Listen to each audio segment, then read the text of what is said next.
This is Coffee and Catastrophe with Brent and Gabi, the podcast where the coffee is hot and the existential dread is hotter. We are coming to you live. There's not a lot of black people left after 2020. A lot of crazy shit happened, and what's the deal with that? Gabi, you look really disturbed. Yeah, but it was funny. Okay. So this, I had to just do that one more time. This is the very last episode of Coffee and Catastrophe with Brent and Gabi. We have not recorded in over a year. The last time we actually recorded was Super Bowl Sunday.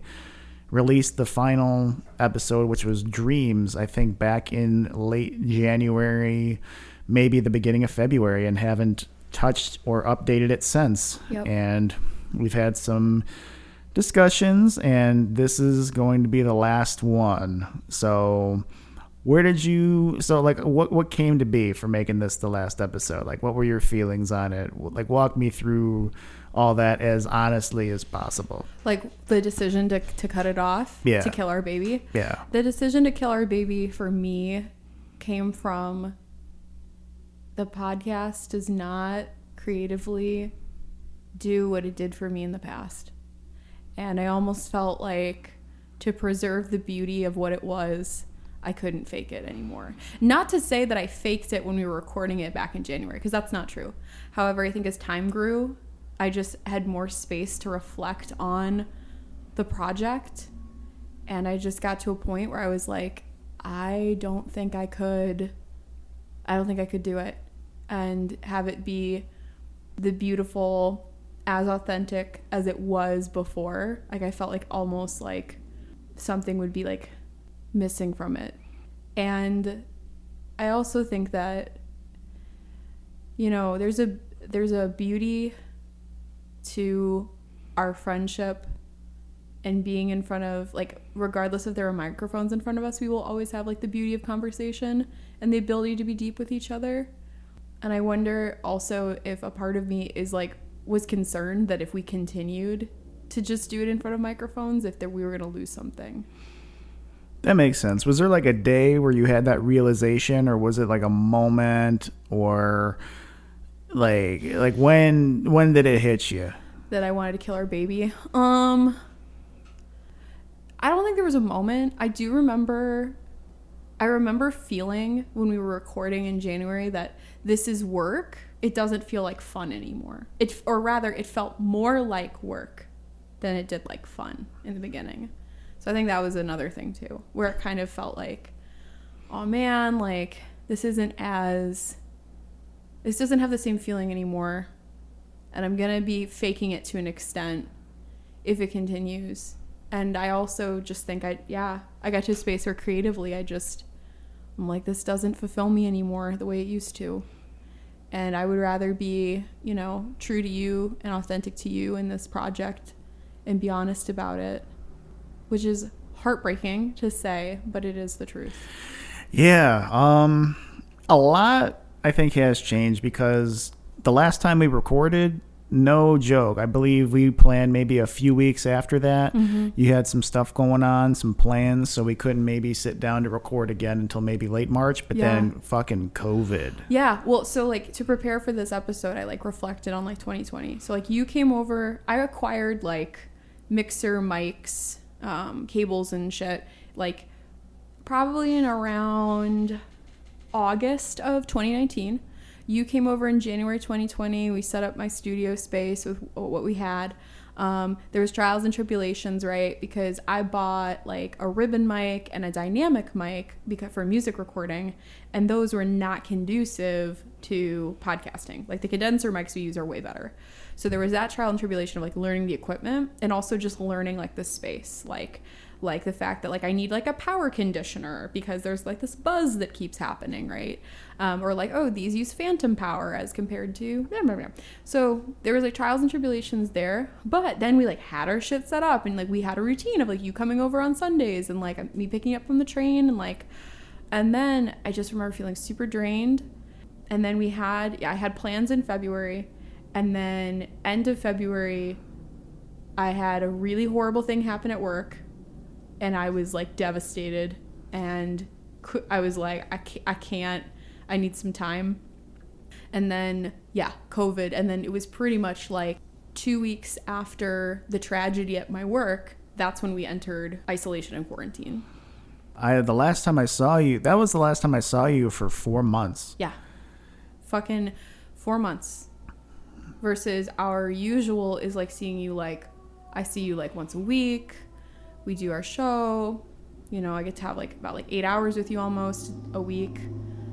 But, you know, we went 4 months. And things, how are things with you with work? Because like, obviously I'm a teacher. So like I was pretty much like sitting at home trying to figure out how the fuck to do that. How did your work change? Or how did your life kind of change in those like early months of 2020? There was a lot of initial panic just because I remember at my other job at the school, I mean, we were kind of joking, like, oh, you know, like I remember at the time they turned away that whole boat of people. You know, there was a boat just trying to dock, and we're like, no, you guys are all COVID, fuck you. And then we were like, yeah, we'll be fine, blah, blah. And then 3 days later, boom, calls went out, emails were sent, school's done, school's shutting down. We're going to take a break for a few weeks. We'll pay you guys until we figure out what's going on. And then after that, we're going to have to readjust our schedules. And I was like, holy shit. I go to work. They didn't even mandate wearing masks at first because we didn't know what to do. So a couple of people came in wearing masks, and we're like, these people are fucking crazy. Now it is a requirement. You cannot enter the building. Yeah. Unless you're wearing a mask. And if you don't have one, we give you one. Right. I will say overall, 2020 was the year where my career absolutely thrived. And it kind of started with COVID because initially nobody showed up to work. They were all quarantining. They all took time off. They didn't know what to expect. And the building didn't shut down, not even for a day. We still had to carry on. So during that time, and this is right after they made all the seasonal cuts as well at my warehouse job. So I came in and we had thousands of packages to somehow get out for delivery. We put out voluntary extra time. So whoever was in the building just helped out. And I remember some days we would run a whole shift with 12 people, which was nothing. What's a normal shift? Normal shift is like on the low end, like very low, 16. Wow. But we had like 12 people with a shitload of volume, and we somehow made it happen. Jesus. They put out, they said because of this, they're lifting all time and schedule restrictions. So they even put out double time overtime. Oh my God. So there was a period of time where I was making I was putting in 60 hours a week and making, I think, the most money I'll probably ever make in terms of like in 1 week. I remember in 1 week I made like over $1,000. Holy shit. Net. Like just from being a regular worker, not even in a position of leadership. But throughout that time, you know, we persevered and we're still doing strong. I got a promotion at work, and I'm now in a role of leadership, and that's going really well. I haven't been as social as I have been throughout the course of 2020 because just didn't know what to do, and a lot of places were closed down. Yeah. I will admit I am one of the very lucky few who overall I would say had a pretty decent year, not like filled with tragedy and strife and struggle, at least financially, because I did work at a job where they were open and I had work, and a lot of people they lost their jobs, and I really do feel for them, and I was just very fortunate during that time.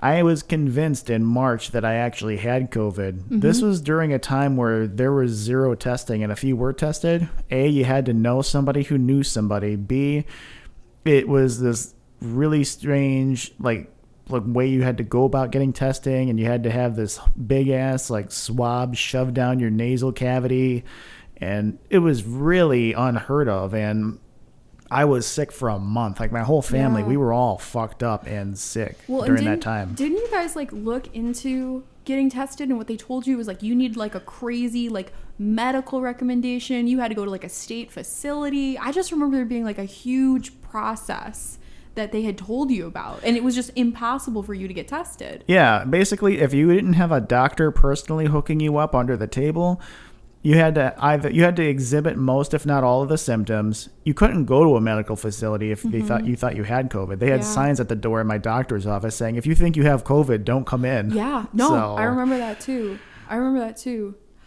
Now, I want us to like put a pin in this because I forgot to ask the question back at you. So in your, and also deciding to kill our baby, like where are you at with that? How do you feel? You can be honest. I've always loved the show, and I've always loved being creative, and I've loved using my voice to express myself, and that's pretty much my number one art form, is just thinking of, as George Carlin said, my job is thinking of goofy shit. And with COVID, that did definitely put a little bit of a dent and distance in between.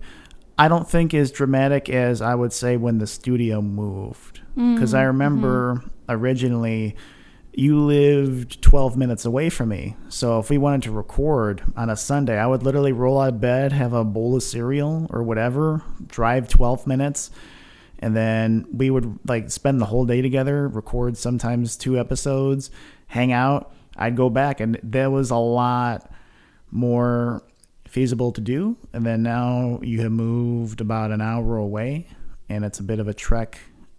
Driving, I mean, in the summertime, I don't mind driving up here. I like to take the train now just because I have that time for just peace and self-reflection.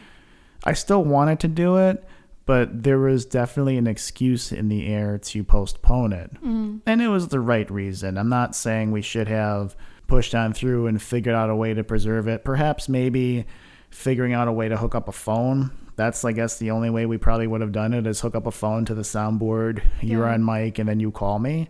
Yeah, or like a web-based DAW maybe, but... Right. It is very sad to see this go. I definitely... I think if there was a time to do it, maybe this was the time. I know as soon as we... Like the last episode we recorded in the old studio was the season finale of season 3, which I think that episode was, we recorded 2 episodes, Love and the Freeform episode, where where I was talking about Flavor Flav and Flavor of Love on that episode. And I think those were the last 2 great ones. After that, I think we recorded the 2019 retrospect, which I did appreciate. That was the first episode that we had back here. We recorded a few more, and I remember I had a list of stuff to go down, but internally, I wanted to be creative, but there was definitely something amiss. And I kind of figured that this conversation of what to do with the future of the show was brewing because we weren't talking about it as much. We weren't texting each other like, oh, I got this idea. I have that idea. Let's do this. And okay, let's save that for the show. That was all since gone. And since February, we didn't talk about the show for at least another 8 months after that, because we didn't have this discussion about ending the show until last month, which was December of 2020. And usually just because we didn't have the dialogue back and forth, maybe during the onset of COVID, it would have been one thing. But I know that we weren't bringing it up. It kind of became a thing. Well, if we didn't talk about it, it was probably a good thing, because it was maybe a difficult subject to have. I kind of felt that maybe from more of your end, that you didn't want to bring it up as much because you knew how much it meant to me. And maybe that wasn't like a easy conversation to have. But I know that it wasn't out of anything, bad. There were a couple things where I was like, oh shit, did she not want to do it because of something I said? Because I know how I am, and I very much, know the things that I say. So if it was something like that, that's one of the things I was wondering, like I was more critical about combing over some of the things that we talked about, specifically one of the unreleased episodes, actually the last one that we recorded. We recorded 2 episodes that have not been released. One of them was Change. We talked about like the political future, and that was when Bernie Sanders won like the caucus, like the whatever that was at the time. Yeah, I think it was, you just won the New Hampshire caucus. Something. It was like legit Super Bowl Sunday, like around that time, whenever he won that. And then we recorded an episode on boredom. And that's when I snuck in there that I revealed to you that I was playing video games again. And like definitely that kind of went south and sour. It was a little bit awkward between us for at least about a month after that. It was cool because we were able to talk about it and communicate that day. So I legit did not hold that against you at all. As time went on, I kind of thought that was a shitty way for me to reveal something like that to you. And like, especially the way that I went about doing it. I think maybe I should have brought that up to you off mic, especially because I know in 2019, that was a big part of my life that I just completely cut off for like the better. Right. And then just to like play it up the way I did with like just like throwing it out there in like I'll say it like in kind of like a manipulative way. I was more thinking about maybe that moment as the moment that killed the show. Oh, that is a burden to play. That's such a heavy burden to put on you. And I don't think that that's fair. That moment was really tough for me because it felt like the reaction caught on air mattered more than my feelings about it. But again, we were able to talk about it like once that episode was immediately over. And I really I don't think that it's fair for you to think, or, your feelings are valid. But if you think that that was the moment that like killed the show or anything, that's not true. That's not fair. That's not true. It was more so like it was a difficult moment, but like we got over it. Yeah. And I felt bad because I didn't know how to take it. And I more so was like, I was upset in the moment because I had wished you had told me that prior, but it was also this thing of like, I didn't react the best and I was pretty judgmental and I really did not know how to process it. So I wasn't exactly like what you needed in that moment, which wasn't cool. Like you needed to have someone like not judgmental, like be there with you. And I just like wasn't. So you know what I mean? Like it was a bad moment for both of us, but like ultimately we like talked about it. And I don't want you to think that like that quote unquote killed our baby. Because I had already been feeling like, shit, this feels more like work than it feels like fun. And like, I love talking to you and I don't want to get to a point where I don't like talking to you because it's work instead of it being fun. Okay, I got you. I thought that, I always have a predisposition to like overthink everything. I mean, that's just how I am. I'm always, I kind of err on the side of pessimism and preparation and paranoia. Preparing for the worst, right? Yeah. Mm-hmm. So, and I think at that time, because like literally that moment, like I said, I got to piss. And then as soon as I pissed, like we legit, like honestly, if anything, I am very happy that me and you have that relationship to where if there is something going on, like I felt both of us communicated very well after that. And I'm very actually like proud of that. Yeah. That it wasn't like, well, fuck you, motherfucker. And you just throw glass, like. Right. There was no, the talk was very much like hey, this hurt me. This is how I felt. And like, apologies exchanged. Like it was very calm and collected when it happened. I think also there was just this air of like, that's the only time in our friendship that's ever happened. So there was also the gravitas of like, oh fuck, like that was not fun. Like right. And I've had friends where, and it's not fair to like lump everybody in there. I was going off of experience, like where I've had friends where we would have very unhealthy fights. Or if we were to fight, there'd be some awkwardness afterwards that would go unsettled, or it was never addressed to the point where it inevitably just completely destroyed the friendship. Right, exactly. And like, again, like I think it was more so like neither of us reacted or did the thing we wanted to do. We were able to like talk about it and get over it. I'm not gonna lie, I was hurt when that happened, but also like the fact that we were able to talk about it meant a lot. But yeah, there was gravitas to like, we've never had that happen before. I think maybe in like the couple weeks that came after that moment, I think there was transference of like that moment, kind of like, because I had already known like internally like, oof, this is feeling like work. Oof, this doesn't feel good. And then when that moment didn't feel good, it was like, oof, oh, podcast, but that moment lasted for 2 weeks. And then it was like, that's not really what's here. What's here is, this feels like work.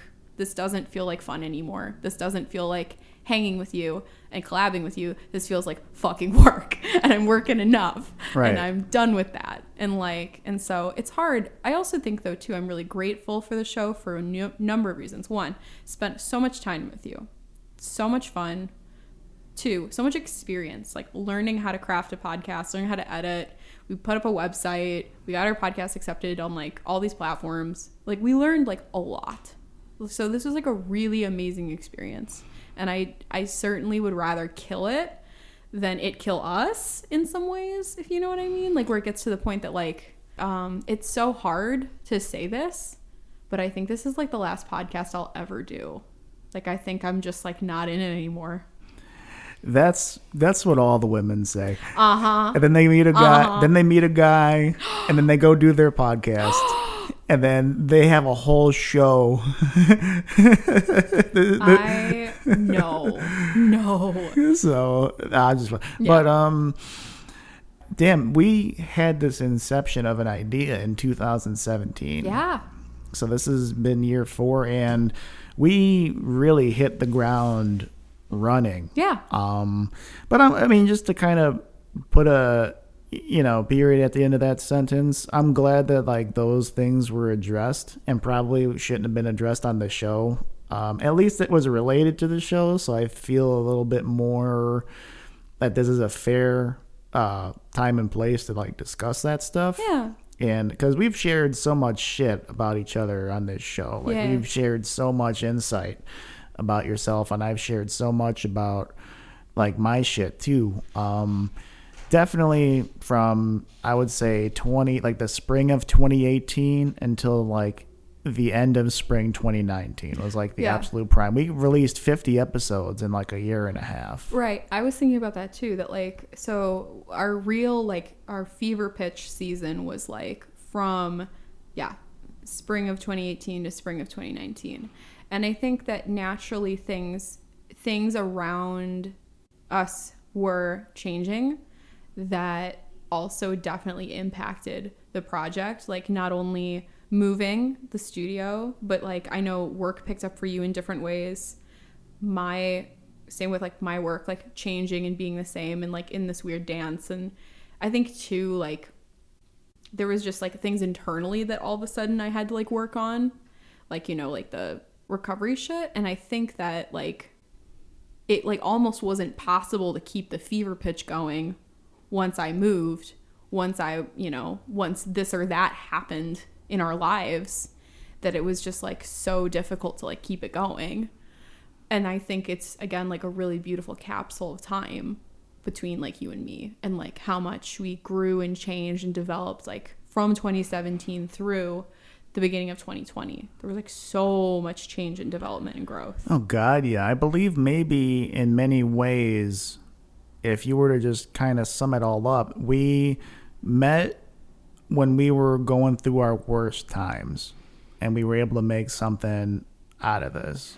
I'm inclined to agree. I think that it's really weird to think that, like, I've listened actually just this past, once we kind of talked last month and said, hey, I think this is done. Not I think this is done. But like, then I went back and was like listening to episodes, and like, I'm not that person. That's been fucking with me. That like, I listen back to episodes and I know that's me, but it's not me. And it's like, that's cool and great and also like terrifying. That's like, that's been like really weird and like not hard, especially like the episodes, like all the 2018 episodes were like, I'm like oceans away from that person. 2019 more so, closer, but still not that person. And then like 2021 Gabi is not 2020 Gabi. It's just like, it's fucking weird, dude. Yeah, it's really interesting going back on certain episodes. I think it's easier to listen to the ones where we're talking about stuff from like childhood and like happy shit. And then there was a few times I'm listening back, I'm like, oh God, did I really fucking say it like that? Or like, ugh, you know, that's the other, so much ick. That is I think one of the hard things about having a podcast span 4 years of your life is you're a different person at the beginning and at the end. Like, just naturally. The only consistent thing in life is change, right? But it's so hard because, especially in like, you know, no one listens really to us. Like, we do have subscribers. We do have people who like actively listen, but like we're not to like a huge like fan base or level. But like to think that like maybe I said shit that like I don't agree with now, or God forbid in cancel culture, like is going to come back to bite me in the ass.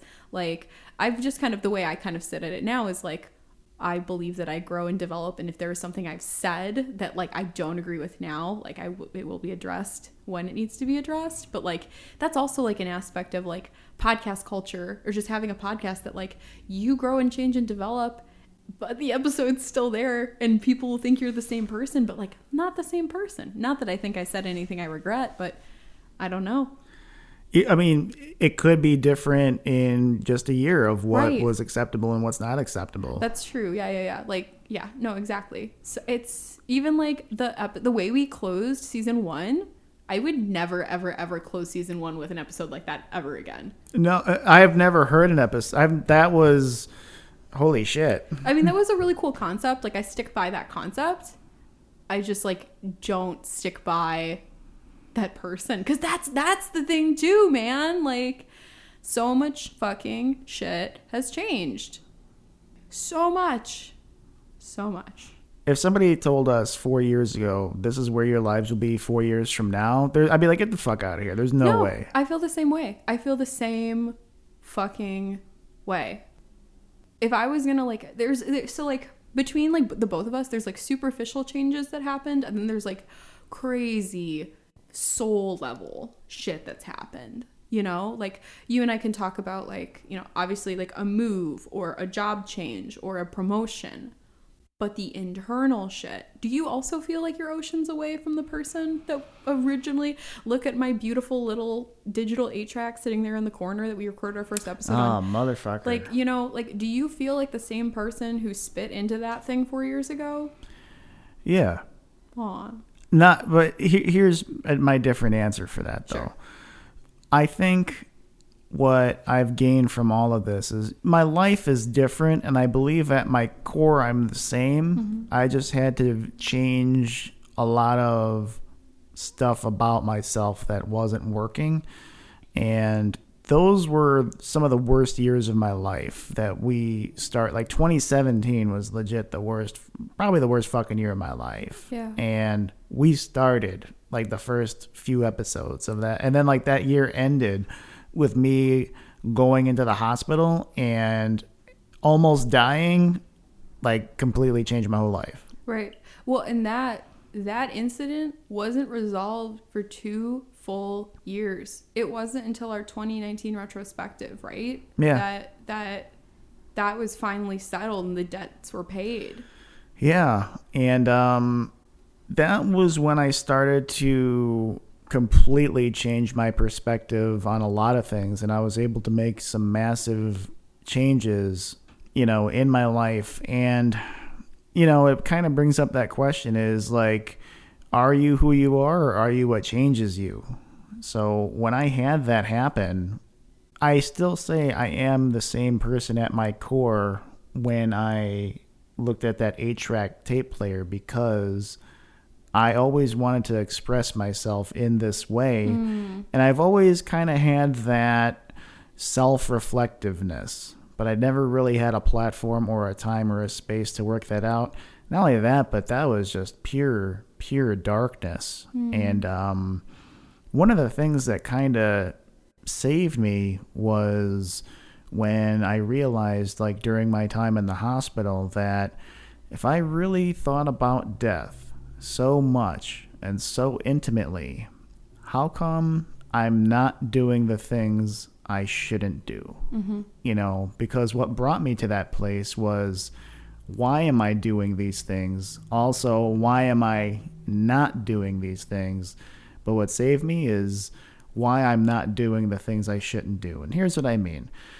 I've been sober for now 18 years of my life. Yep. And I had a moment. I shared an Instagram post about this last May, about my 17th year anniversary. But I thought to myself during that time, if I am so privy and accepting to welcome death and just end everything, how come I'm not drinking? And I was like, what am I preserving there? And that completely changed everything. Yeah. And that, I got out of the hole that I was in just based on really letting that thought ferment with time. And when I had a whole month off from everything, just recovering from like the surgery, for like I had to have my appendix out. I am very much the same. I think what happened was I allowed all the dark shit and negativity kind of cloud that person I was. So I think that core has always been there. And there have been moments in this podcast, like the regret episode, that plagued me up until that point for 12 years. And since I did that episode, I have complete closure over that like moment in time in my whole life. Yeah. That I even wrote a letter to that person that did not provide the same amount of closure that episode did. Yeah. So, holy shit. I think it's good sometimes that you, and I believe like you have changed a lot over the past few years, but I think somewhere deep down inside you years ago, there was kind of the self you wanted to be waiting to come out. And that part was still there. Both of us didn't really have an idea of what that would look like years down the road through baby steps of change. Sure. But we did it. Sure. You got out on your own. You are pursuing like your music stuff. Your career is great. Like you are doing all the stuff to make yourself the best version of yourself. And I saw all that through this show. I think that's fair. I think that's a good way of framing it in terms of like, you know, the person I am now was always there. It was just a matter of like decluttering the internal and making sure the internal matched the external and like vice versa. So I think that's fair and that's real. I definitely think that the part of me that was in front of that 8-track 4 years ago, in front of that 8-track, I think that person is still here in the sense that, you know, I love still creating and being with you and talking and like revealing truths about ourselves and humanity. I think all of that's still there and will always be there within me. I was just talking to someone about this recently. It's really hard for me personally to look back on the times when I was struggling most because I so sit in there and view those times as like, so it's really hard for me to see the good. That's how the podcast has always been a shining light though. You know, like when we started this podcast up until the end of our first year, like I was suffering with an eating disorder. Throughout 2019, you know, I like moved here. I got enough money to like buy a house and was in recovery. Like all of that was so challenging. But the one beautiful thing that we had was like that I had was like this podcast with you. And it really did and does mean so much to me. It's really hard still though. Like I had this like dissonance with like the person who is in seasons 1, 2, and 3. Like it's so weird. And it's not that I regret, again, I don't have any regrets about this because it meant and means so much to me. But yeah, I definitely think there was a lot of personal change. I know there was a lot of personal change and growth that I think I've gotten closer to who I am and being my most authentic self. But like those growth years are like so it's so weird. I just feel so distant from them. It's a little bit necessary to feel that way, because you had that realization, that aha moment of what you want to do next. Sure. That's fair. And that was like through your own decisions too. Right. Yeah, that's true. That's true. But yeah. But how have you, like, you're still the same person. I agree. Like in that sense that like that core of you is still present, and this podcast was the way that you kind of like had that core come out. How do you hope to continue to have that core come out, knowing that we're murdering our baby? That's a damn good question. Part of me, I do want to continue doing some sort of podcast somewhere. Mm-hmm. I don't think I'm ever going to have that counterpart to do it with like I had with you. So if I were to pursue anything, it would either be something completely on my own and very much different from this. Mm-hmm. If anything, pursuing almost a fictional kind of merging between sketch comedy and podcasting. Very much like I've had this idea for a while now to like just do a solo show and episodes.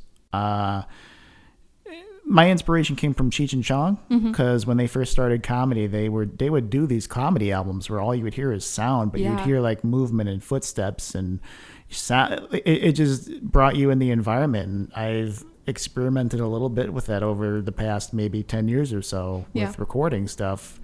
I want to maybe do something like that, but in terms of just having a space to where I can like openly discuss just one topic ad nauseum for an hour or however long it took with somebody else, that dies today with you.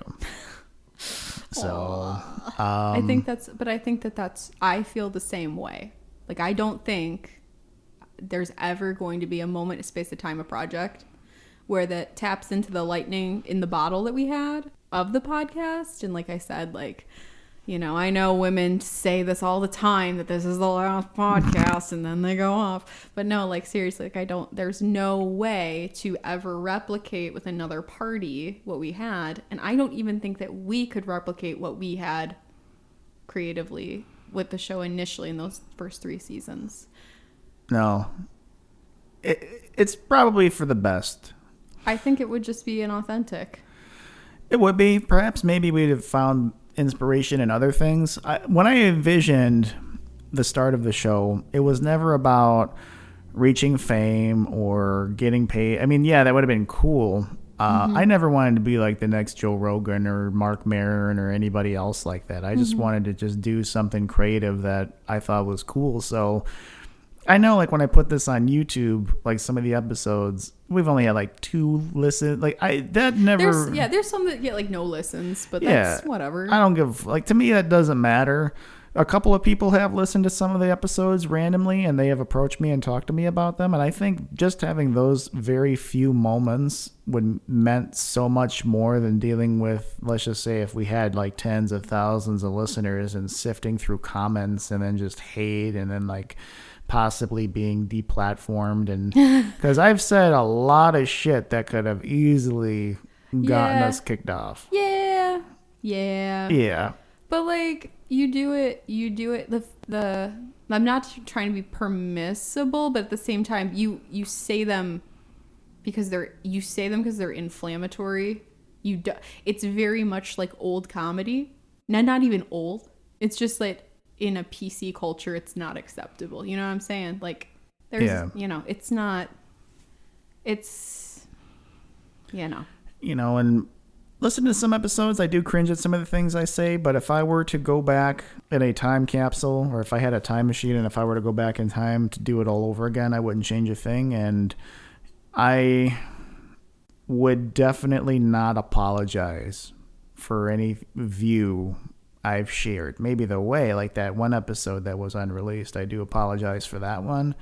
But every other view that I've shared with how I felt about the world at the time was so very necessary for me at that time, because I wasn't about saying, I always say the wrong things the right way, and not being like, oh, this is a correct idea, but that was the most unique thing that I could have done for myself. Is that when I look back, I was like, fuck, I was not being fake at all there. That was so real.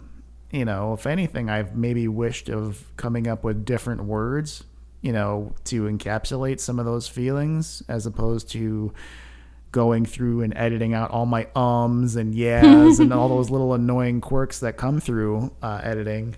However, that was all very much essential to me, and I don't think anybody can take that away, and not even you. Well, I think that when I look back, like I know that there's, again, like I feel like I'm an entirely different person, so it's hard to like listen to it, because like I also think about the stuff that I was going through at that time, and maybe that makes it hard to listen to, because like in the same way that you can like pick up on the pain in my voice, or you just have to look at me and know if something's wrong, like I feel the same when I like listen to those old episodes, and I'm like, oh my god, I was in so much pain, or oh my god, I was going through this, or oh no, then this was happening, because like, yeah, those were like rough fucking years. It was a lot of shit, man. But at the same time, it's like, you know, it is what it is. And I don't, you know, like I said, if I'm sure there's things that I could find that I'm like, ugh, I'm not okay with that anymore. Like, I don't like that. But I think it's very representative of the person I was at that time. And you know, I don't know if that deserves an apology. I mean, unless I said something horribly inflammatory that I like just completely blocking out. I mean, maybe. I mean, who knows? Who knows, yeah. I mean, I suppose. You were definitely the more saintly of the two of us. But I did, when we first started, I was like, if we make it to 100, I can call, if our final episode was episode 100, yeah, I would have definitely been happy with capping out. Even if it was going strong, I would have felt cool Dave Chappelle in it, just getting the fuck out of Dodge at 100. I think that like that was always like a goal down the line, the 100 episode mark, or like getting 100 subscribers, or like different like things like that internally, like those little benchmarks.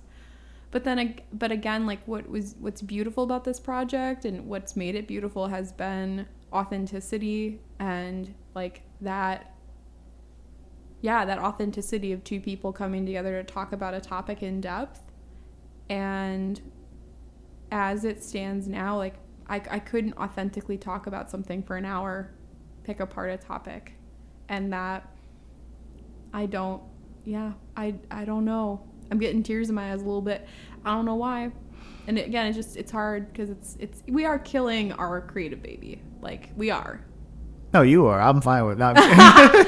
It's always the mom's fault. I get it. Oh yeah, every time. Every time. I was like, no, I was cool with the kid. We just learned how to play catch, and then it's dead. Yeah, we took a baseball bat to our baby's head. God damn it. And then you drove it into the lake, and you blamed a colored person. Ah, damn it. This always happens. Oh no, this ain't the closer. We're still. I know it's not.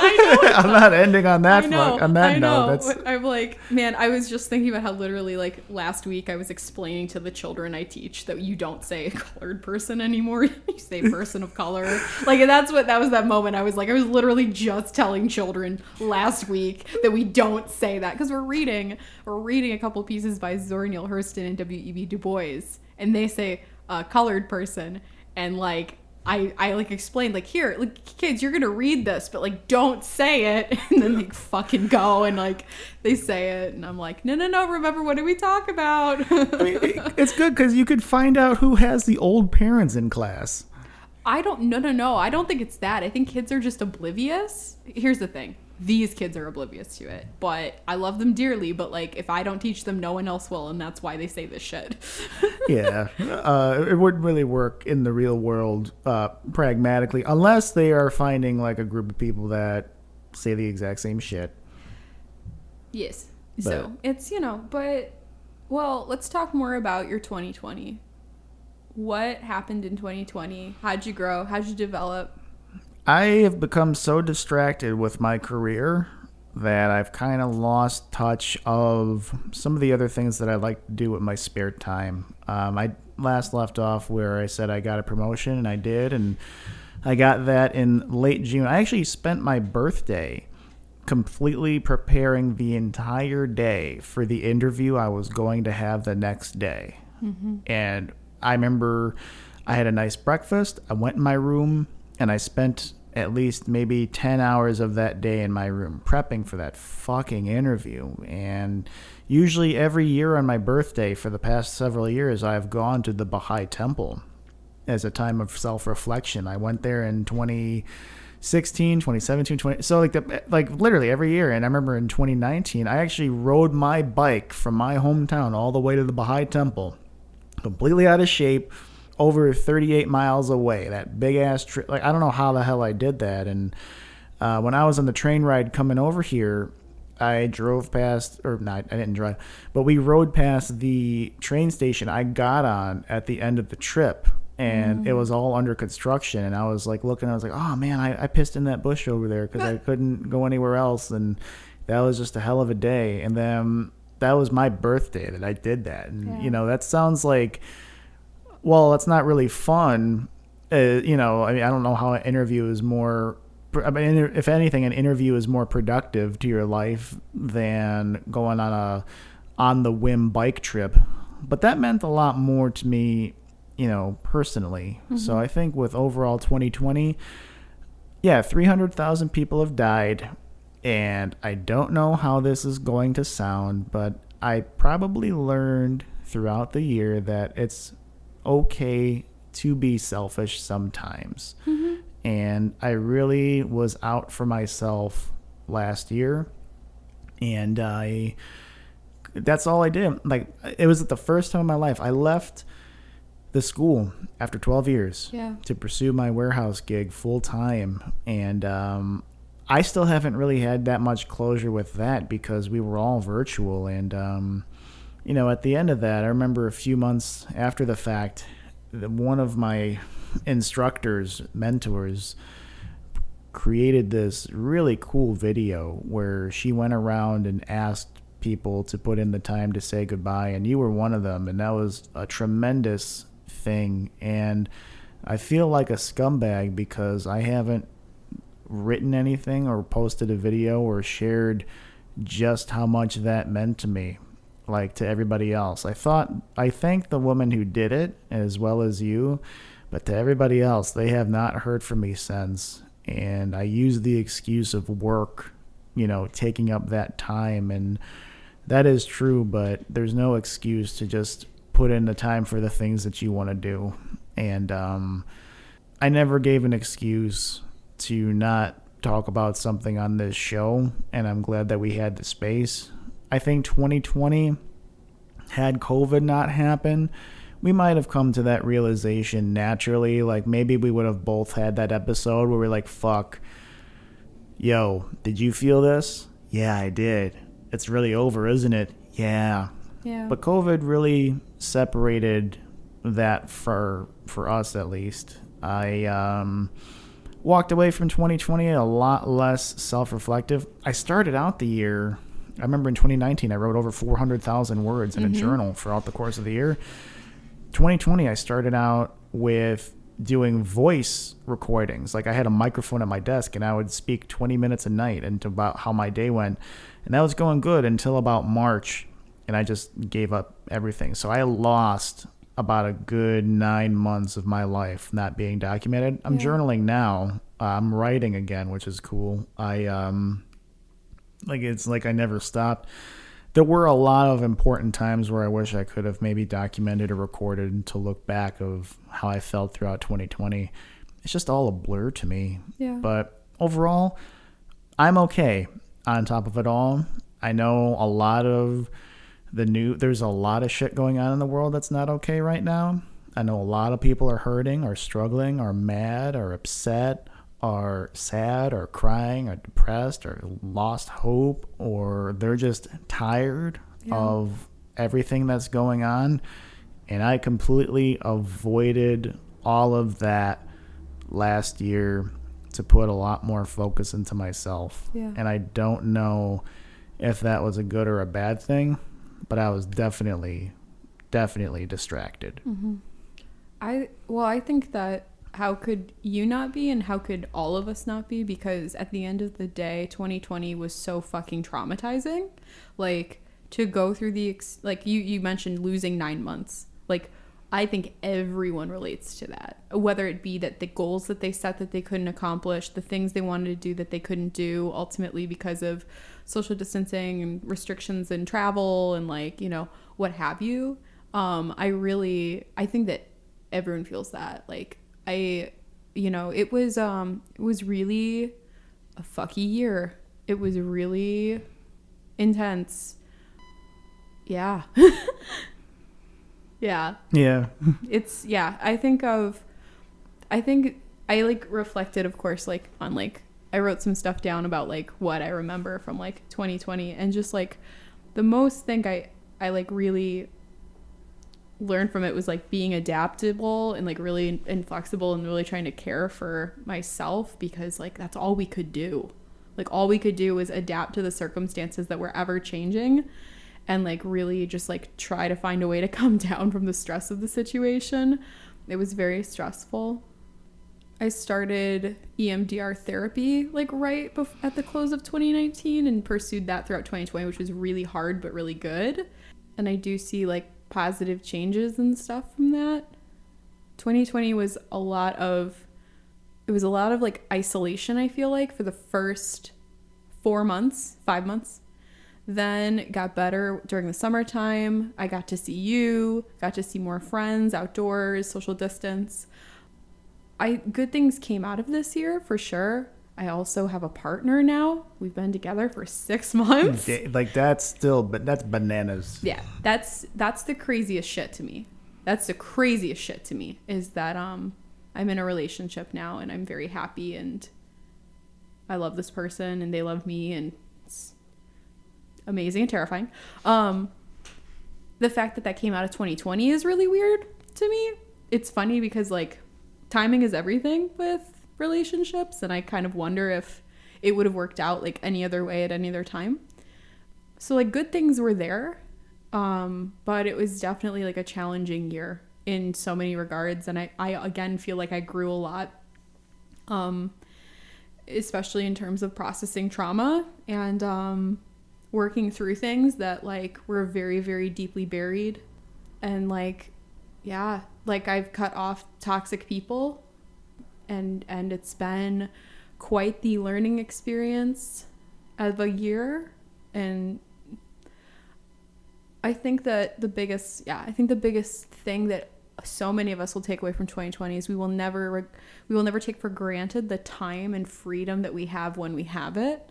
Like being able to go wherever you want without a mask, do whatever you want, you know, like all of that stuff. I kind of feel like there's no going back from all of that. I think also on like the socially and politically minded stuff, there's no way of going back with all the shit that happened in 2020. So it's 2020 was not a year that anyone wanted, but maybe the year that we needed to like put shit into perspective. Definitely. Yeah. It's a year I believe gets a lot more hype as it's just it's almost a dispensable year because of how horrible it was. Mm-hmm. I think it was horrible for the media, and 300,000 people dying. Yeah. But and that's just in the U.S. Worldwide, isn't it? The numbers are over 1 million at this point, I believe. Yeah, but maybe it was like 12. I know we're handling it the worst. Like I think we are handling it. Oh my God. There's like by the numbers, like, oh man, that was traumatizing. Just like watching the numbers climb every day, and like right now, I think we're out of the like 4,000 people a day dying, but that was happening for a period. Like, it's so intense. It's so intense what we've like lived through on a national and global scale. This pandemic has been crazy, to say the least. Easily. And it's angering because I think we've been handling it the worst because we've had the just put the tip in mentality with handling the whole pandemic. Like, okay, it's very much like a college movie where the guy is begging for sex and the girl's like, no, I want to wait. I want to wait. We should not have sex. I don't want to get pregnant. And the guy's like, could I just put the tip in? I think that's how we've been culturally for the whole pandemic. Yeah. Because maybe there should have been a time where there probably should have been, we all should have just said, okay, you know what? Let's just fucking hard lock down for a little bit, figure this out. There hasn't been really any consistency. I know viruses don't work like that, but they're closing all restaurants. Supermarkets are open. Though, like there's masks not really being properly worn. I think people in general are just dirty. And I think we're seeing that. Like just how like people like cough and sneeze openly and don't wash their hands. Have you seen the fuckers who take their mask off to sneeze? And you're like, motherfucker, that is why the mask is on your fucking face. I saw a janitor literally take the mask off to sneeze on the floor and then vacuumed over the sneeze. Like, no shit. Like, no, I believe you. People are fucking nasty. And we're just like, well, I'm not nasty. Everybody else is. But if everybody has that mentality, either nobody's nasty or everybody's nasty. Yeah, it's what a challenging time. I don't know, man. Like it's been difficult, especially like we're all feeling isolated to an extent. One cool thing that came out of 2020 is I've never used Zoom more. And actually one cool thing is like some of my mentors from like teaching, like they are older. And so like we have like a once a month Zoom, we call it the club because they're in their 60s, right? So it's funny like to club. And then we like get together on Zoom and like drink beer and like hang out and talk. And it's like been really cool to like connect with like people who I probably wouldn't connect with. Before this, I probably would have only seen them like once or twice a year. So this has been really cool. And again, like bad things, lots of bad things in 2020, lots of good things though. I, for one, kind of loved the isolation to a degree. Like I was cool with the isolation until like in April when our governor was like, we're going to do this for like another straight month. And then I was like, holy fuck, like I got to get some human contact or I'm going to fucking die. There was at one point where I went 30 days without touching another human. Whoa. And I was like, whoa. Because I obviously live on my own. I only left my house. I left my house once a week to go to the grocery store and that was it. I stopped going. I used to drive out to, like, when I was in the burbs, I would do my grocery shopping. And then I was like, no, I gotta, like, stay in the city. And so I would, like, had to find, like, a new grocery store, or, like, do all those things and figure shit out. But yeah, no, I just remember feeling isolated. And then it was funny because, like, in the summertime, because you could, like, be outdoors, you could, like, hang out with people more, and you could, like, go to restaurants outside, and that's how all of my dating was, like, meeting up outside somewhere with someone. Like all the dates were relegated to getting coffee and taking a walk or going to someone's house and sitting on their porch and drinking beer. Like that was, or like, going on like extended walks or whatever. Like that was it. That was dating, which was crazy. But then and then shit just got bad again once we hit the fall and got more isolating and more isolating.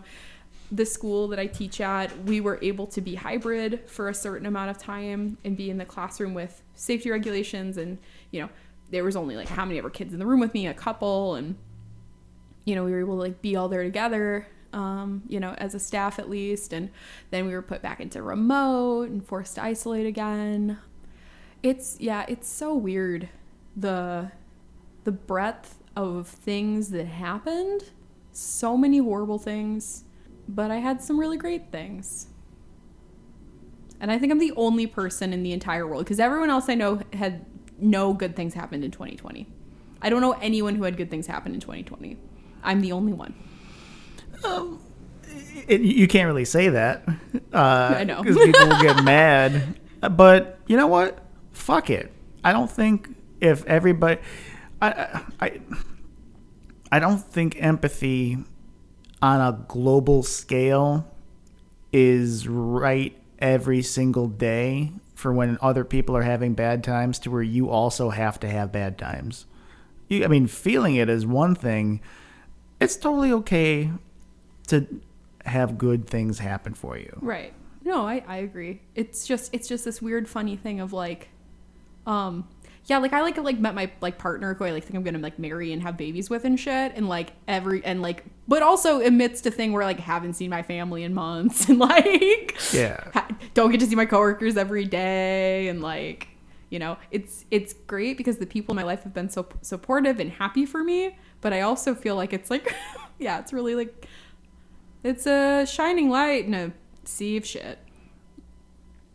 I agree. I will. Part of me is not really longing to go back to 2020. Even when I got my promotion, I had to hit the ground running, and they put a lot on my plate at the very beginning, and I ended up coming out on top. I did miss out on a lot of like I didn't go to one. Actually, I think I only went to one forest preserve, if that. Oh my God. I usually would walk around a lot more and Yeah. spend a lot more time outside. I didn't really hit the summer sun until I would go to work. It's funny. I'm the opposite. I went out more than I ever did, you know, because like that's all we could do was like go on walks and like, so I definitely got more tan and more freckled than I've ever been. But yeah, but at the same time, like, again, like think like project forward into like end of 2021, beginning of 2022, where like again, we will never take for granted being able to like go to the store. Do you remember at one point at the beginning where fucking grocery stores were running out of flour and sugar? Like the toilet paper, I literally couldn't buy toilet paper because I came into work and I was like, people were like, oh yeah, the toilet paper. And I'm like, what are you talking about? And they're like, Gabby, didn't you hear? Like everyone's freaking out and bought all the toilet paper. And I was like, oh, that's fucked up. Cause like I don't have any toilet paper at home and needed to buy some.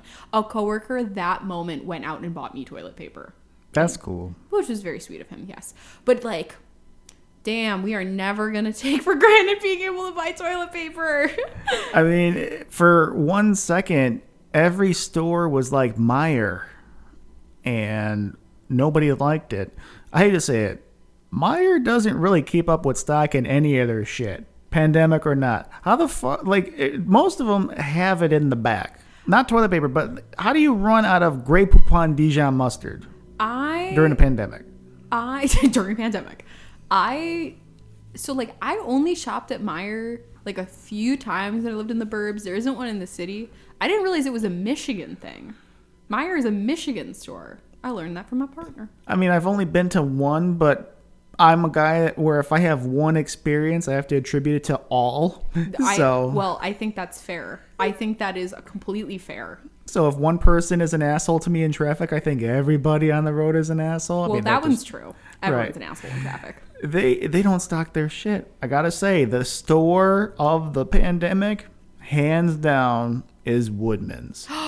I agree. In March, when people were like panicking the most, they were overstocked on all the essential shit. I went there, I got one thing of toilet paper. Like, it was totally cool. Dude, Woodman's is now my go-to store because so I first went to them actually over the summer because they had that location open up near you, and I was out kind of like seeing family or whatever.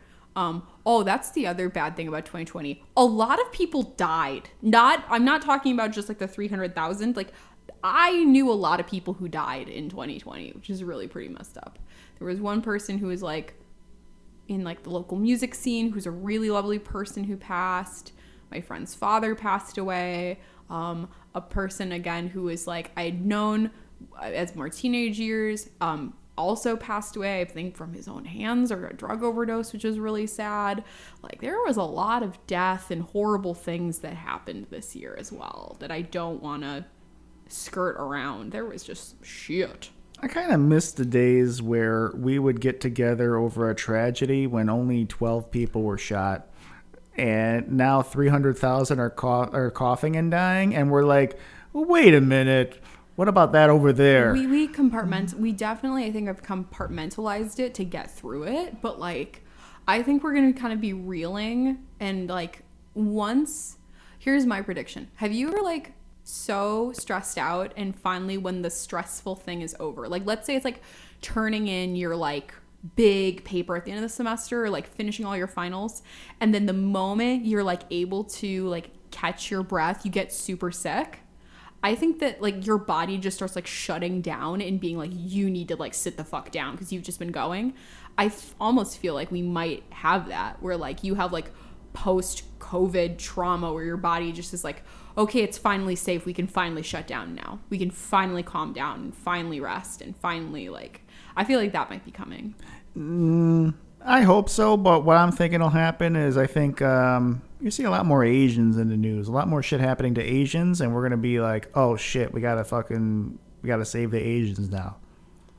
Ooh, are you saying that because of the racial injustice stuff that happened in 2020? Like the murder of George Floyd, or? There's got to be a changing of the guard. Oh, God. And I think really? Asians might be next. Really, Brent? Really? Yeah. Mm-hmm. The media, well, they're going to start to lose ratings if they keep talking about the same shit. Oh, God. Between COVID, it's true that the media's ratings is really, they're gonna, now that Trump's out of office, or going to be in the next couple days, what are they gonna focus on now? Okay, COVID and black people getting killed for no reason. That's it. They covered all they can, and so I think. I mean, I hope no more people needlessly die, for sure, but I think that our system is really fucked up, and I also think that like there's so much still fucked up about this country that people have been forced to acknowledge. Yet I really hope change happens, but I'm really worried that people are going to be like, no, everything's fine now. Try to brush it under the rug, and nothing will change. Yeah, it'll be interesting to see. I think when we're all like everything's normal again, that'll be like WrestleMania night. It's like, okay, we got a new champion, and then Monday Night Raw is the next fucking day, and they got a new person gunning for them. Yeah. So that's why I think like the news would be like, I don't think we're gonna have that moment where everything's back to normal. Mm-hmm. But as soon as that moment kind of happens, the fucking Asian kid's gonna die. Like something's gonna happen, and they're gonna be Asian. I have that feeling, and then that'll be the next focus of. You'll start seeing a lot more Asian acceptance in Hollywood, and I think you're going to see the emergence of a very charismatic Asian spokesperson that's going to start like with all of this stuff, because they don't have a spokesperson now. They don't have who stands up for Asians. Exactly, nobody. Yeah. So. I hope COVID ends, but God damn it, I don't want nothing bad to happen to those Asians. I think that there's been enough hardship on so many fronts. We don't want any bad things to happen to anyone. Think this year was really difficult, Although at the beginning of the pandemic, there was like an increase in like hate crimes towards Asian people. Like that was horrible because I don't know, a certain president called it the Chinese virus. So they say Kung flu? Yes, they also said that, which is like, are you fucking kidding me? Are you fucking kidding me? It was funny because there was no spokesperson to just say, hey, this is fucked up. No, that's not true. Like it was fucked up because it's fucked up. The fucking president of the United States said that shit. I think you will probably not miss the cringes during these shows. Can I be 100% honest? I'm not going to miss the cringe. Not at all. No. Like, I'm going to miss sitting down with you and talking. I'm not going to miss sitting there going, oh God, I hope nobody listens to this. Yes. I'm just kidding. Yes. No, I know you're dead serious, but... No, you're totally serious. No, I'm totally serious. Like, because we just have to acknowledge there's people who, again, don't know you're joking. Know you're joking, don't think it's funny. Know that you're joking, don't think it's funny, will flame you on the internet. Easily. I think we should stop. We should acknowledge that those people have a right to their opinions and their feelings are valid, but they should not be able to take my livelihood away. By saying that in this country, generally, doesn't care about any of the hardships Asians face. It's definitely true that the country does not care about hardship for many people, including anyone who, any person of color. They definitely downplay and don't care hardship. Definitely. But it also goes there's a lot of, America, it's fucked up. Woo! Right. Which is not going to get better in 2021. I mean, I think that again, I think what was revealed in 2020, for a lot of people, they were woken up to the fact that shit was bad. For people dissimilar to themselves, and I wish and hope for the momentum to be carried through, and actually things get solved, actually talking about police reform, actually talking about abolition, actually talking about the things that were brought up in the summer of 2020. And again, even with the Capitol siege, talking about there was a huge faction of people who felt emboldened by Trump and didn't feel heard during the Obama administration, and then they elected Trump. There's a lot of shit to be dealt with that I hope just gets dealt with, not swept under the rug. One of the biggest takeaways from not only 2020, the pandemic, but just reflecting on this podcast overall, is that hope is not you waiting for the sun to come up the next day. It's what you do when you get out of bed to make that happen. I agree. I think that it's very much not...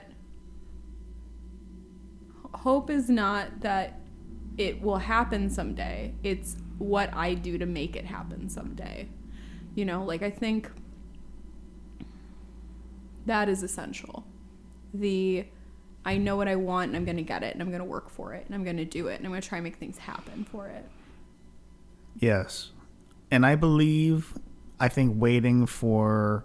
I'm not going to put my stock into waiting for the world to correct itself, because there's always going to be a lighthouse, and very few people will get that reference. But there's always going to be a champion. There's always going to be certain things, and there's placeholders for that, just because that's kind of the industry that we're under right now. And I think what COVID wanted us to put so much focus into that, they're just saying all right, you are fucked and there's nothing you can do about it. Mm-hmm. Whether you take all the precautions in the world, or if you just say, fuck it, this is a conspiracy, there's nothing that you can do about it. And that probably made a lot of people angry on both sides of the spectrum. I don't want to lose sight of the shit that I can do, mm-hmm. and the shit that I have done to build up in my head to say, maybe I can't do that, but have done it. Mm-hmm. And I think that's what... I think maybe if there is a way to go out, the best way is probably right after COVID, right after all this is happening, because the whole purpose of the show was to just say we did it. Yeah. And it was really, really fun. Yeah. And there's not anything in the world except ourselves that could change it. So I think so. I think that again, to bring it to that aspect of how much growing and change happened in those 4 years, that really think about the fact that change really does start with the person and the individual. And I'm talking broad scale change. It's very much what are you gonna do? How will you take what you want to happen and make it happen in the way that you can make it happen? Or rather than waiting for, oh God, that horrible song, rather than waiting for the world to change, what can you do so you're not just waiting? And again, I think what's really beautiful is we have a time capsule of who we were, how we grew, how we developed, how we thought about things, meaningful shit in the moment that it was meaningful. And that's something we can't nothing can touch that. It's something unreplicatable. It will never be again what once was. And it's beautiful and it's sad. But I know that you and I will continue to create We'll continue to be friends. We'll continue to have beautiful conversations about deep existential shit. We're going to keep creating. I know that you're going to keep using your voice to make a change and do things. And I'll do the same. And, you know, this is not the last that the world is hearing from us. Because we will have our vengeance. Just kidding. But yeah, no, it's not the end for Gabi and Brent. It's just the end of Coffee and Catastrophe. Yeah, I really do appreciate you giving me that time to not only listen to my bullshit, but to have something that we can share, something really, really cool. Yeah. You know, we put in at least, we got this maybe episode 55, 56, but we probably put in, maybe 60, 70, maybe even 80 hours if you would really tally up the time with all the episodes. Well, between tracking recording time, editing time, the time that it takes to post something, you know, you took it upon yourself to upload everything to YouTube. We're talking easy 100 hours has gone into this project, easily, definitely more than, just with, labor of love. And yeah. So I don't think I'm going to have a episode, or not an episode, but a show quite like this. I remember there was some discussion. You mentioned to me, Brent, if you want to carry on the show. Yeah. I couldn't do that. I couldn't find a replacement that could replace you, nor would I want to share the exact same concept with anybody else. I'm sure I could have those conversations with people, but it's a lot more than just replacing the drummer. Sure. You know, it's even more than just replacing the lead singer. Mm-hmm. It's legit completely changing the sound. Right. To where you can't even recognize it anymore. And I'll try to find something to do because I love podcasting, and it has been probably the thing in my life that has kind of reawakened that creative side in me and what I'm creative with. And it's just been, it's kind of been smothered since after college, just because I let all of my problems take that away from me. And in 2017, during a conversation we had at a diner drinking coffee, we said, let's do a podcast. Then we got serious, and then I came over and we recorded episode 1, and all these years later it has come to an end. But as cheesy as it sounds, it's just the beginning, because I'm going to spend a lot more time going back and listening to these episodes throughout the course of my life. Whether it's randomly, if I have a moment to myself driving home from work and I got my arm out the window catching the night wind, and it's just myself and my thoughts, and I'll know that maybe that it was such an act of fate that we met and put this time in together, and it really was something special. So thank you for that. Thank you. This has been, like I said, such a beautiful collaboration. It's been such a learning space. It really, for a long period of time, was the creative thing that I was doing and wanted. And I also agree that it has kindled within me that spark and that drive, given me a lot of tools and understanding of how shit comes together in an audio space. That's really practical knowledge. But even beyond that, just to have a space to connect with a person as beautiful as you on a routine basis and really get to share time together and have these deep talks. I don't think we're ever going to have anything like that again. Of course you have deep talks with people you love, but it's not going to be in front of a microphone anymore. And again, what we've had and developed here has been so beautiful and so amazing, and I would never want to continue, I would never want to do anything to compromise the beauty of this project with you. And with that said, I have taken a sledgehammer to our baby's head. You did, motherfucker. Yeah, it's always the mom. It's always the mom. It's always the mom. It's always the mom that drives the Subaru into the lake. It's always... Subaru is such a mom car. I know.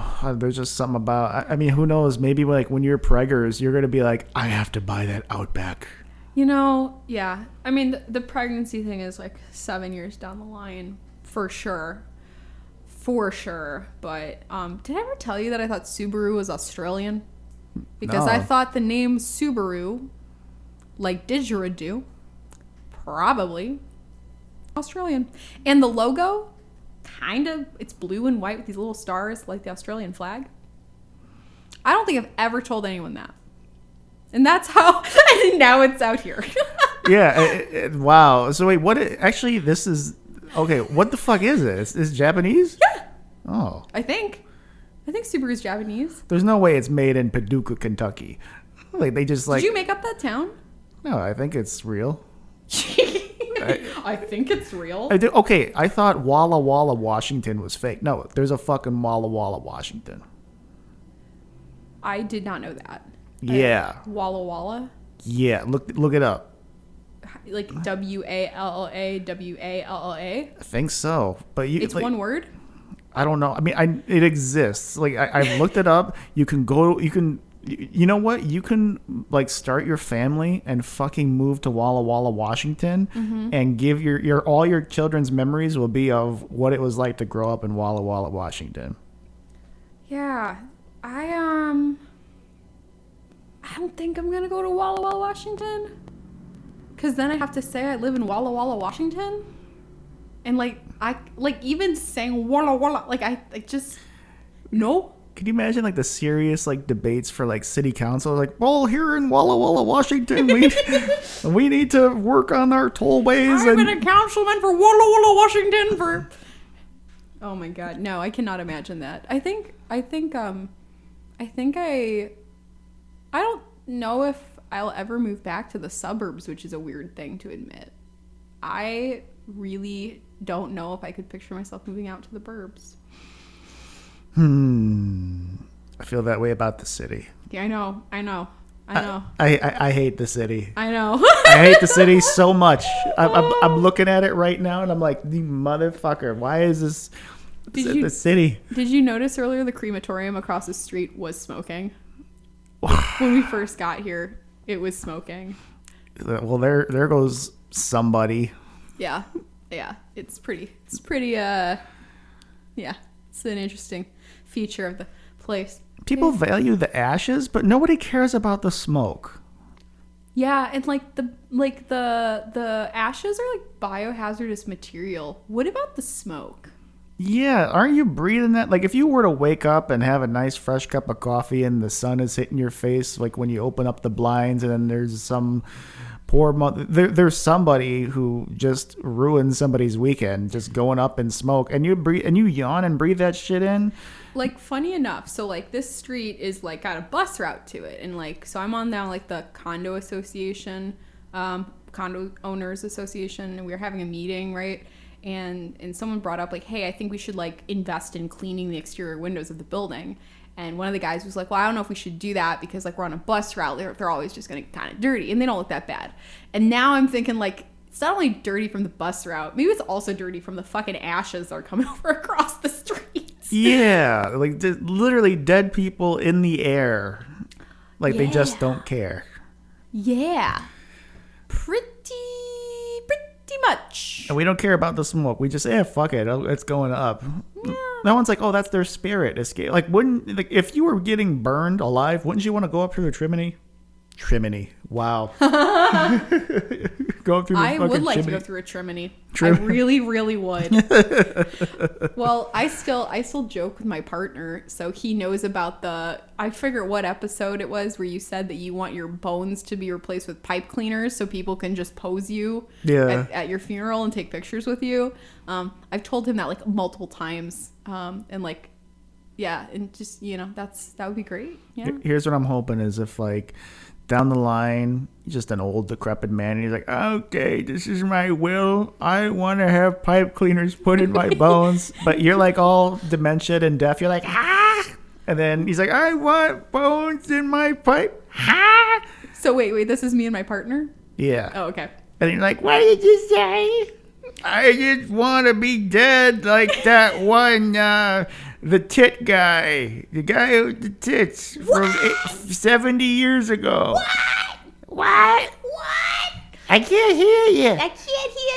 I was making the joke to him that, do you remember in National Lampoon's Christmas Vacation? They want you to say grace. What? Grace, the blessing. Oh, I pledge allegiance to the flag of the United States of America. Yeah, that's going to be us. But he is probably going to, because of your idea. So, when my husband, I almost said soon to be husband, you better cut that out.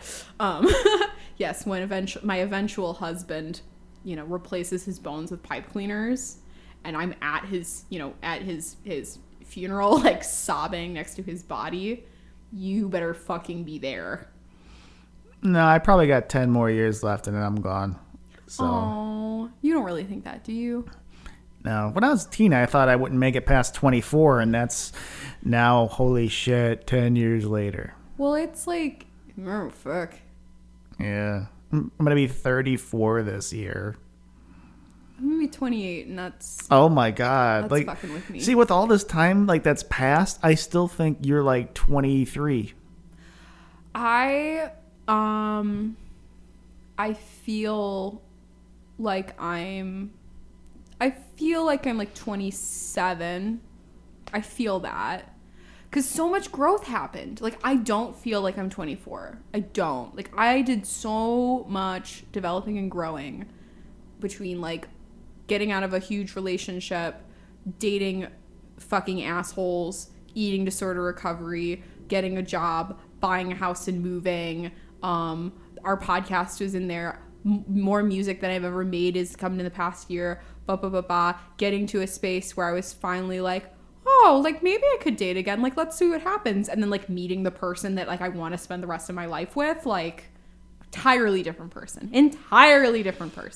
Oh, yeah. I remember you were like, I don't want any of that shit. Bah. And then you would toss your hair in the back. You just flip it back. And then now you're like, I kind of need that. It's I was joking with my dad earlier, and I said, this person, the way I feel about them, I've never been, so we just hit 6 months. I've never been in a relationship where there hasn't been a huge argument or fight or irreparable thing happen in the first 6 months. We have not had that at all. I've never felt so deeply about a person, and literally what happened this summer was got rejected from my crush at work, and so then I was I guess I think I'm ready to date. We'll see where this goes. And then to meet that person, it's I understand why people want to have babies now, because you meet someone and you're I could do that with you. I've never felt that way in my entire life, and if I said anything different, I was lying to myself. And again, that's many moons away from now. I don't want to have no baby till I'm 35.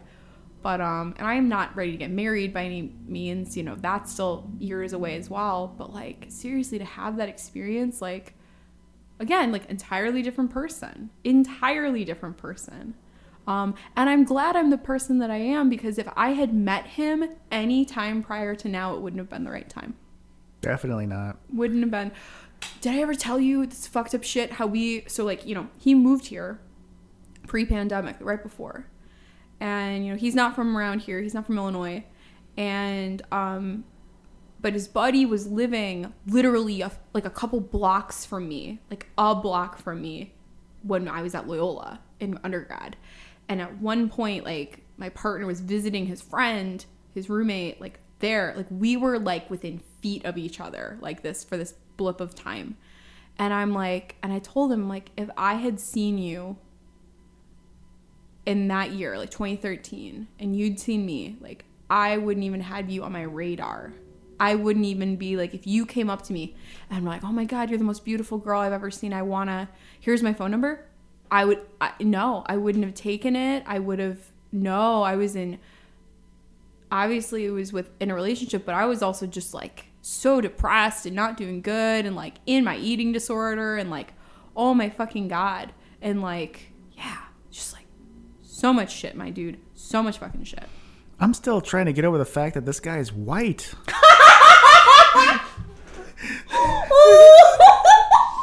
Like, I really thought. You really thought I was going to end up with a Latino gentleman. I was preparing some Espanol shit to say to the guy when I met him. Oh, God.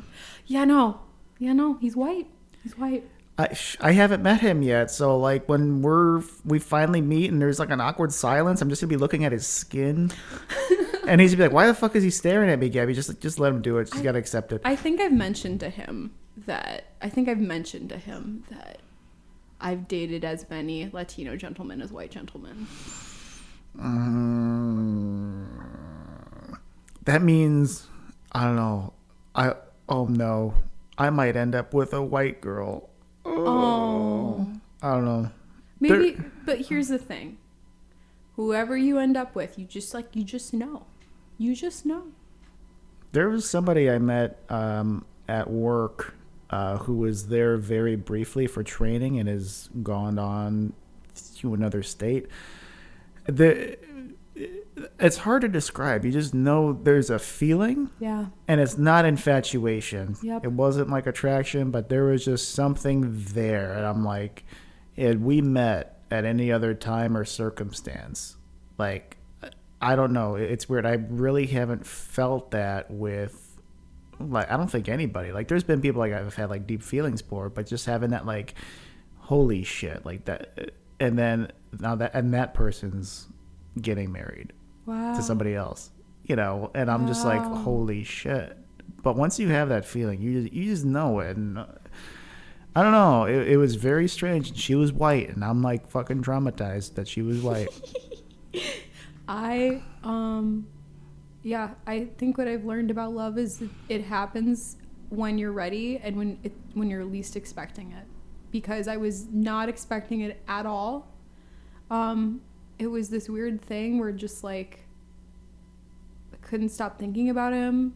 He was really everything that I wanted and ever like wanted in a person.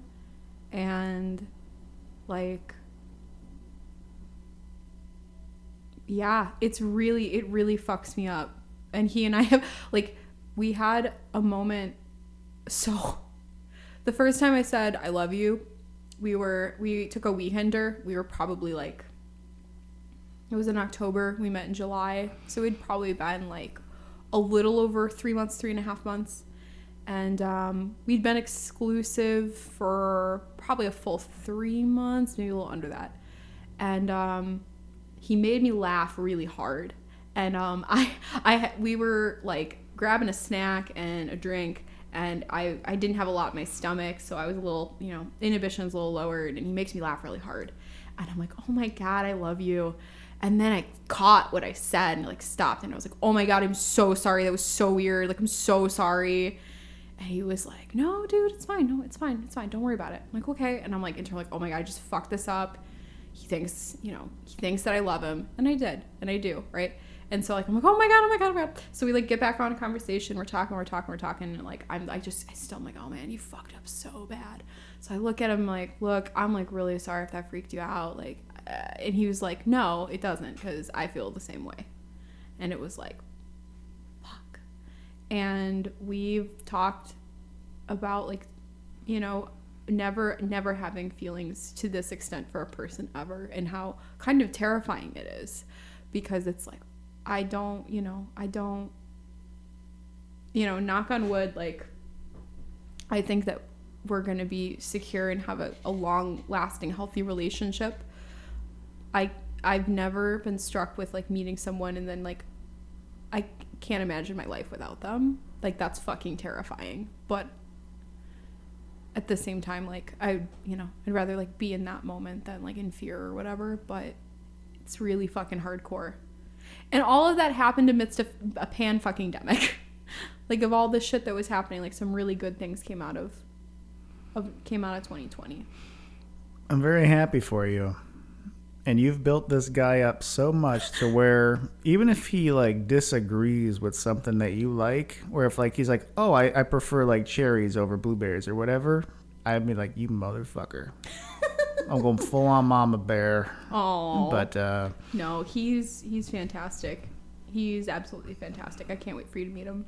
and nobody will ever hear an update on an episode of a podcast ever again about what became of you two. You're probably pregnant now. You're probably gonna have. That's not funny. Don't joke about that. You're gonna have 5 babies. That's not funny. But actually, Don't joke about okay. that. But here's the perfect thing. Here's the perfect solution. Uh-huh. They're all gonna be Mexican babies. Oh God. Somehow, something. Oh, There's gonna God. be a couple of detours in the tubing, and you're just gonna have Mexican children, and it's all gonna work out. I don't want babies for another 7 years. So, Oh, in fact, I'm gonna talk to my gynae about freezing my eggs because I don't want them for a long time. so That's like the most adult thing I've ever said out loud. yeah. It's really fucked up. It's really fucking me up. Like Brent, like seriously, like this is like the craziest fucking shit ever, dude. And like when you said that, I just pictured like your eggs hanging in like a sock that's in a shed that like in like the Tundra. Yeah, and like the 1900s are just giant blocks of ice in the shed, and then like yours is just hanging. Yep. Like your eggs are just like in a sock, and then Yep. like you go there, and then you're like, it's time, and then like you just like slap a different reg over your shoulder, and then you just reach out and grab those socks, and then you're just like, hey, these aren't mine, and then it gets really weird after that. Oh, it gets weird after that? Yeah. Not before having my eggs in a tube sock in the frozen tundra in a shed. I'm just saying. I mean, it might come to that where we're gonna that's gonna be our way of life if everyone keeps dying. That's I don't disagree. That I do not disagree with. Yeah, no, it's yeah, it's weird. And it's weird to admit and say out loud. But I think that again, it's this weird understanding of time and how it's a spiral, and like shit comes in, shit comes out.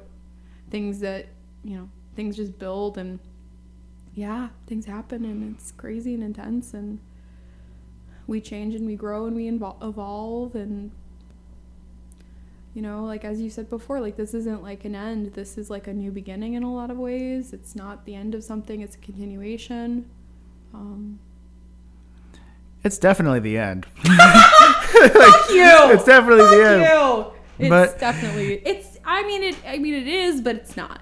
Yeah, I mean it's like when you Rotten Tomatoes this, like the last year's 2021 forever. Yeah. And but the new beginning doesn't come from a new podcast, but it comes from a new perspective. Yeah. And it comes from a time of reflection. Yeah. And I think that's kind of when you really get to see what all of that was when it really is over, as opposed to it still going on. Because I'm gonna spend the big portion of my trip back home tonight just reflecting over everything, what these episodes have meant to me.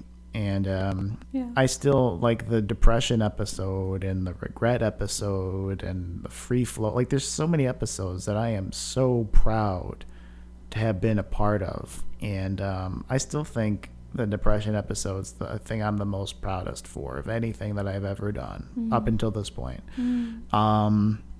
But going from there, I'm not gonna stop, whatever that means. I'm just gonna keep going, and I'm gonna repeat a phrase I said from some random episode. I can't remember, but it's like that line from Adaptation. You are what you love, not what loves you. And I really loved doing this show. And I love you, and I'm really happy for you. And getting a chance to see you grow and to have a document of that growth in some form. Just to say like, wow, I can picture us sweating it up in the summertime in 2018 in that hot ass room, like especially when we had to have the door closed, like holy fuck. But it was worth every single moment just for me to just have this moment to say thank you. I feel the exact same way, friend. I'm sorry, friend.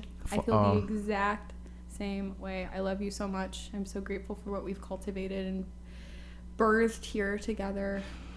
And now the baby is being run over by the milk truck.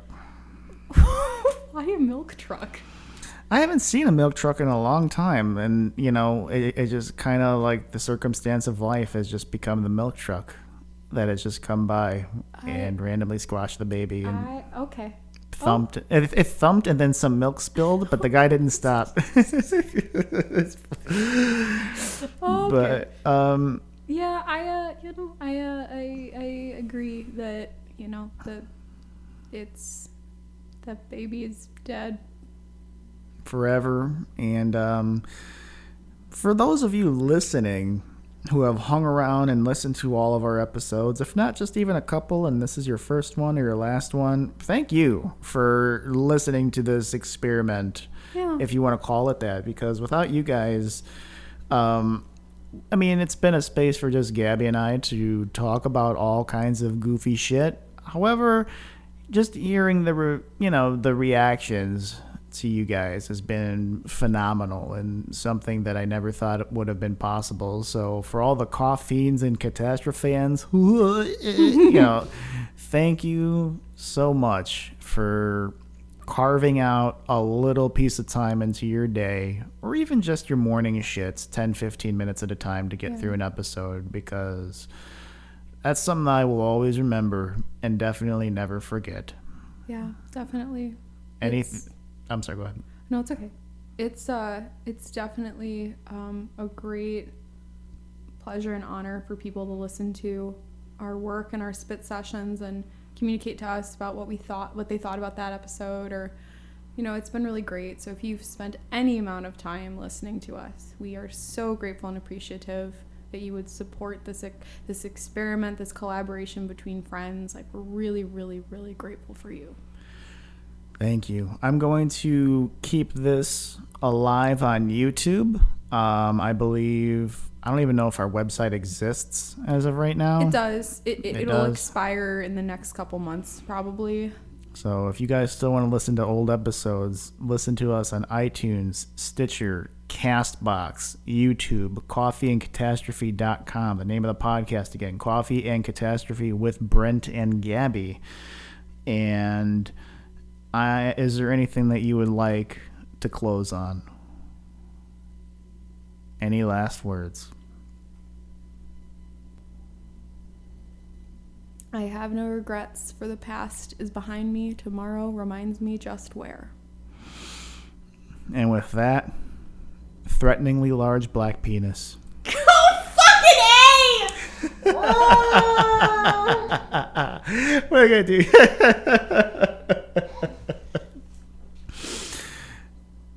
Be good to yourselves and each other. Take care and be good to each other. I love you, friend. Love you too.